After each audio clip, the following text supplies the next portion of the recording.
It's Ivy Slater, and you're listening to Her Success Story podcast, a show where gutsy businesswomen share their success journey.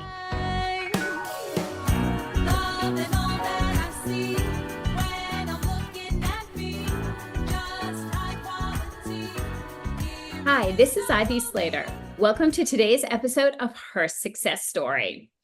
So I have a very, very cool, inspiring, and dynamic guest today. Sarah Dale is the founder of Project 1490. Now, she's a local woman, could have been my neighbor, grew up in New Jersey. I grew up in Long Island, did the big city, building a career, and then ended up living her next decade or close to it in Montana and learning so many skills before she came back home to city life again and building that career. She's now built Project 1490 to be a place for women to be really hone their badassery skills from leadership to outdoorsmen. So, Sarah, thank you for joining me here today on Her Success Story. I can't wait to hear more. Thank you. Thanks for having me. So give us a little bit of backstory. Let's, before we go into where Project 1490 is today and why and how you founded it, but share a little bit. I highlighted on your backstory, but you are, New York born and bred, New York, New Jersey, metropolitan area, was on the advertising career track. What shifted and changed to bring you to where you are today? Well, so the first thing that happened was I took a vacation. This is many years ago, but I took a vacation by myself out to Montana in my mid-20s, I guess.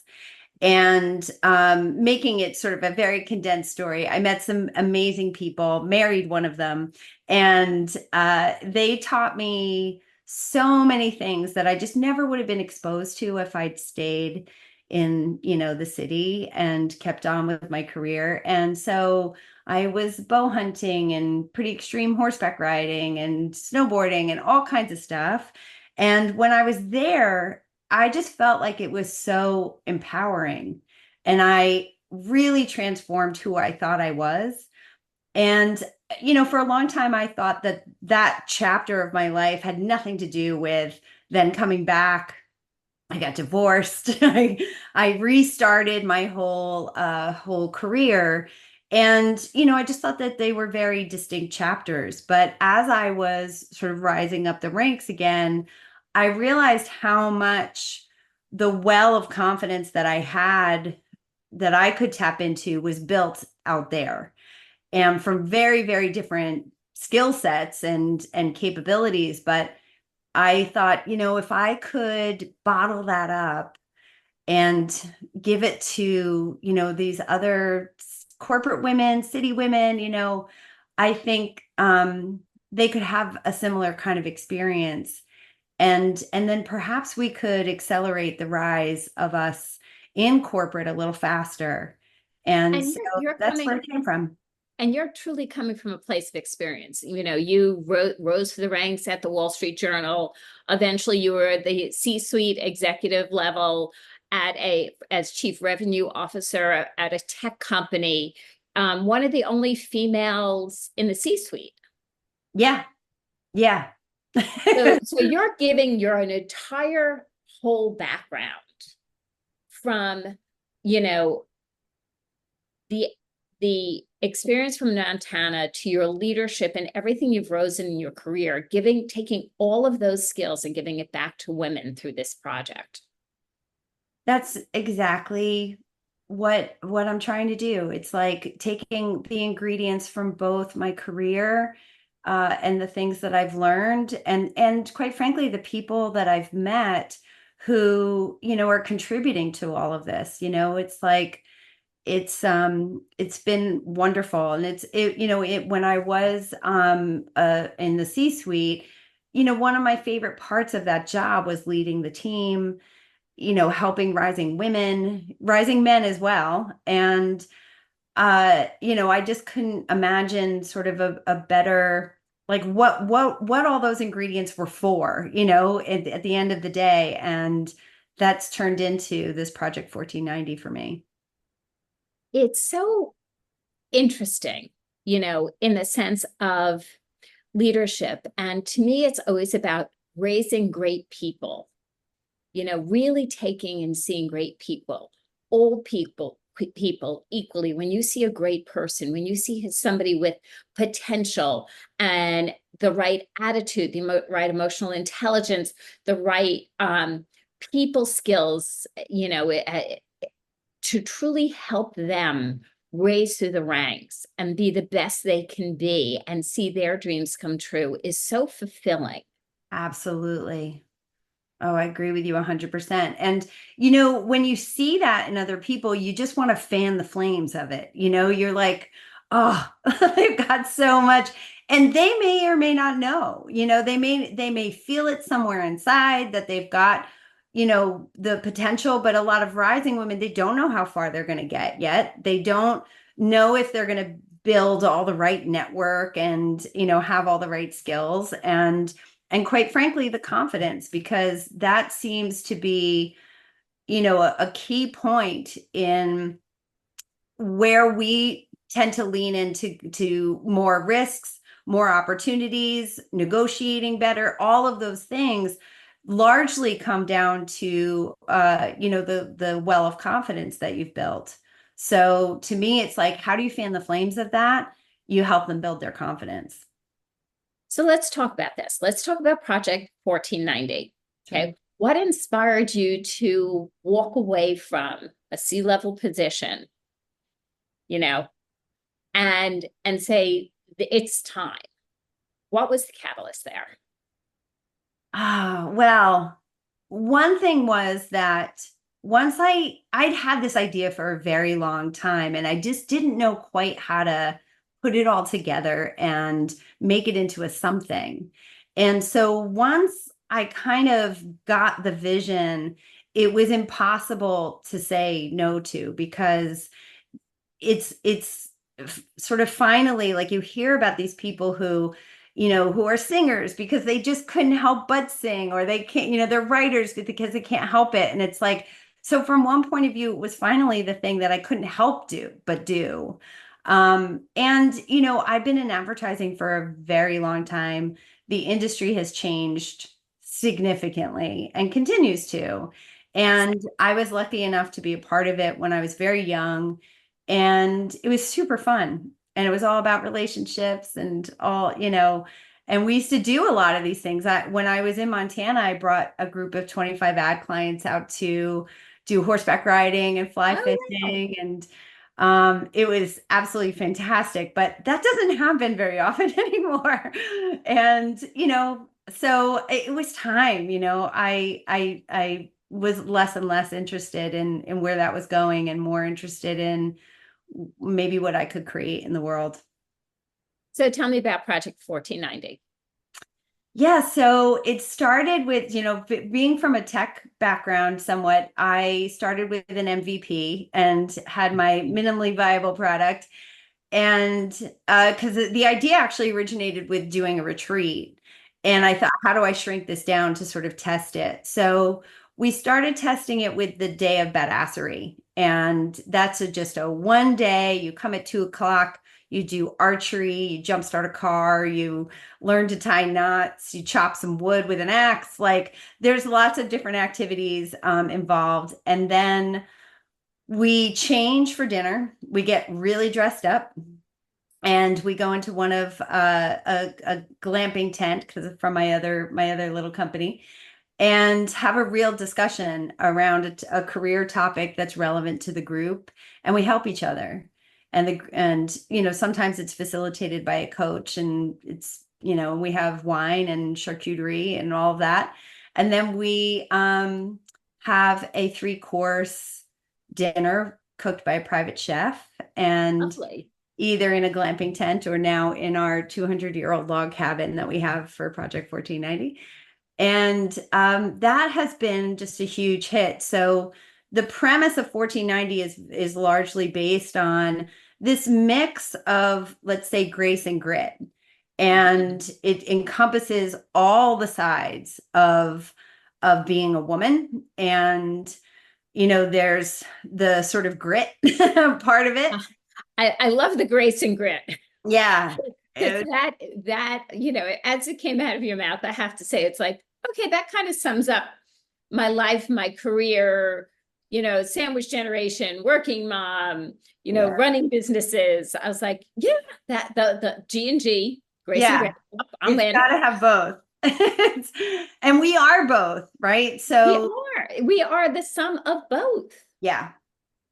And so, I'm focusing on the activities that are, maybe outside of people's comfort zone who've grown up or largely in cities, because it does get us out of our comfort zone. And if you look at sort of the science of building confidence, it's a key element. You do things that you haven't done before, you have Yeah. some success, you have sort of, let's say, a molecule more of confidence than you did before, and the cycle starts to repeat. And so most of us are very busy, and we don't really know when is the next opportunity that you're going to get out of your comfort zone. Like, when's the next opportunity at work that's going to come around that is going to provide you a new opportunity to stretch?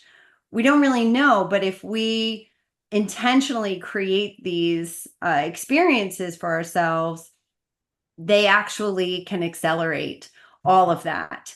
And so so now we're running everything from poker nights to, days of grace and grit, days of badassery. And And you then have a retreat coming up.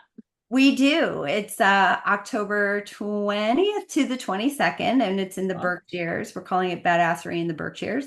I, And I love that, especially as loving the Berkshires and being up there for 30 years. It's a beautiful time of year to be there. totally, yeah, Absolutely beautiful time of it's year. going to be gorgeous. And it's about 50%, content that we have some coaches coming, that it's really focused a lot on taking your next step, whatever that is. It could be a board seat, could be getting a promotion, could be, founding your own thing. And then 50% of these activities, and we have a team of wilderness survival trainers coming. And we're going to do some Oh, archery and some other really fun stuff. We've got a band, and people will need to bring their dancing shoes. But it'll be wonderful. I'm really excited for it. so what's your vision? Where is this going? So Project 1490 is a membership community, and I have, a lot in my head for where it can go, when we really reach critical mass, because there'll be many more opportunities to curate. And we have everyone from, director level to C level in the membership community now. And we have an online Slack, and we do virtual events, we do live events. And but once we really get large enough, then we can start curating those events around particular topics or particular levels, or provide some, distinct mentorship. But right now it's like, it's really open to really who it hits with. Right. And that's been such a wonderful thing to see.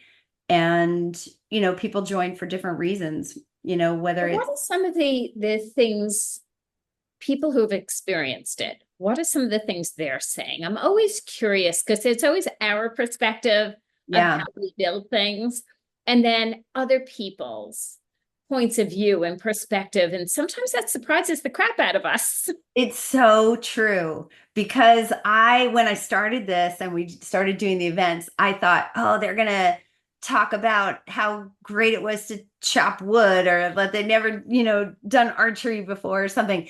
And that's not the feedback. The feedback is all of those things were wonderful. However, they can't believe they left with 5 new friends, or, Which the is my heart. yeah, and somebody else said, I haven't felt that childlike in a long time. Mhm. Somebody else said, it's like time outside of time. And these are much deeper kinds of experiences than I even was projecting, what's going to happen. And I think in part it comes from showing up and you are in a place of not knowing. And many times when we're networking or whatever, we have to show up and be the people who know, right? And so you're presenting that whole, part of yourself that is, I've done this before. I know what I'm doing, trying to show up and looking like a leader. But when you get into that place in yourself that's a little bit more vulnerable, a lot of amazing things can happen, and it's a very safe place to do it. And As you were talking, what came to me was it's not often women who are scaling their careers, scaling their companies at high level and top tier leadership.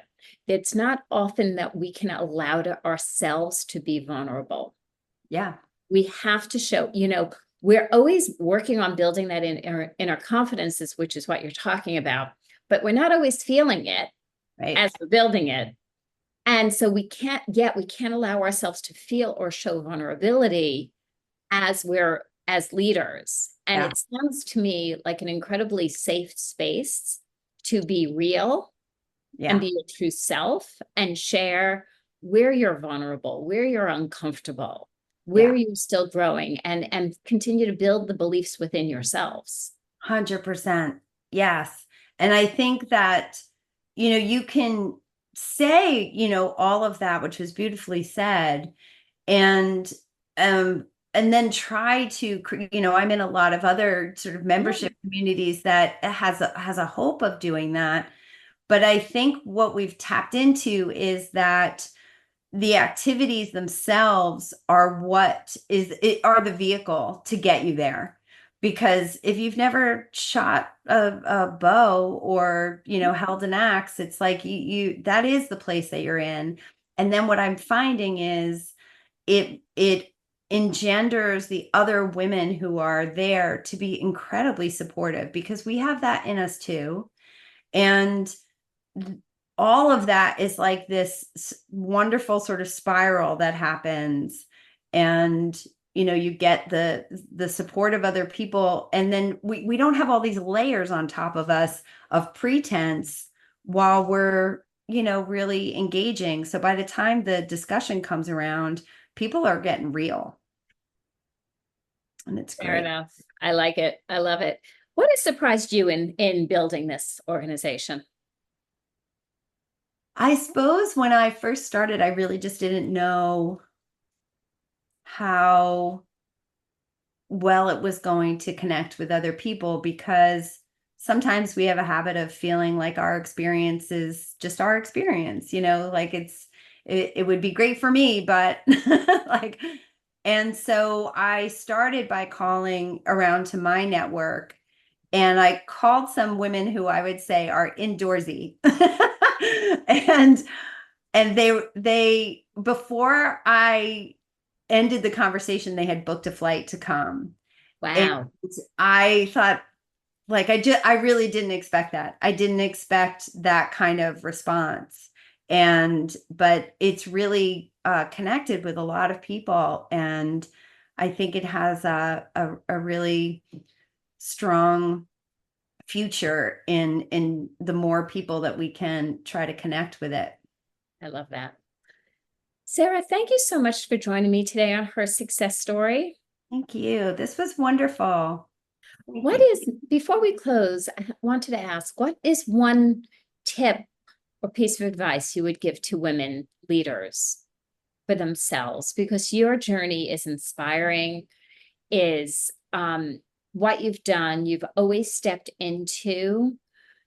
It sounds out there, and I love this, that as scary as things may be, you step into what you feel is right for you at the time it's right for you. So what's one thing you would leave for other women leaders? Gosh, there's a lot. I think that there was a pivotal moment in my career when I got back actually from Montana, that I was sitting in a conference room, and I realized that everybody was full of shit. So I hope I can swear on this one.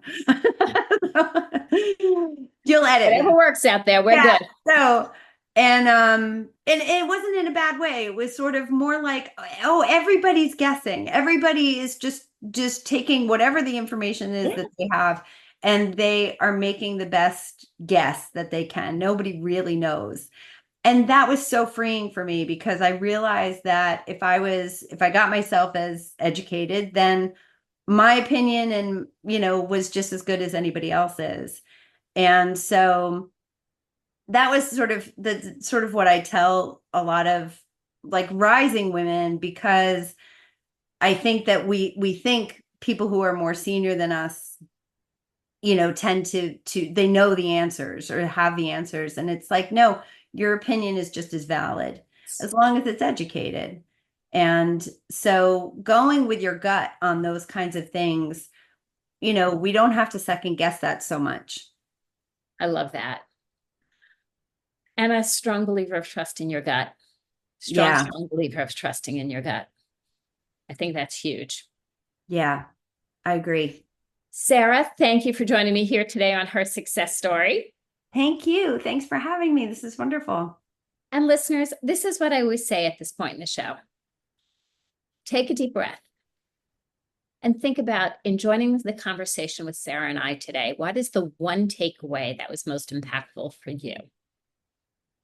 Jot it down somewhere. It doesn't matter if it's your phone, a piece of paper, a notebook, a sticky pad. I don't care. And then make a decision on what's the one action for yourself you're going to take forward from that. Thank you for joining us. Stay tuned for more wonderful episodes, just like our conversation with Sarah Dale today. See you next time. Don't need your approval anymore, 'cause I've got mine.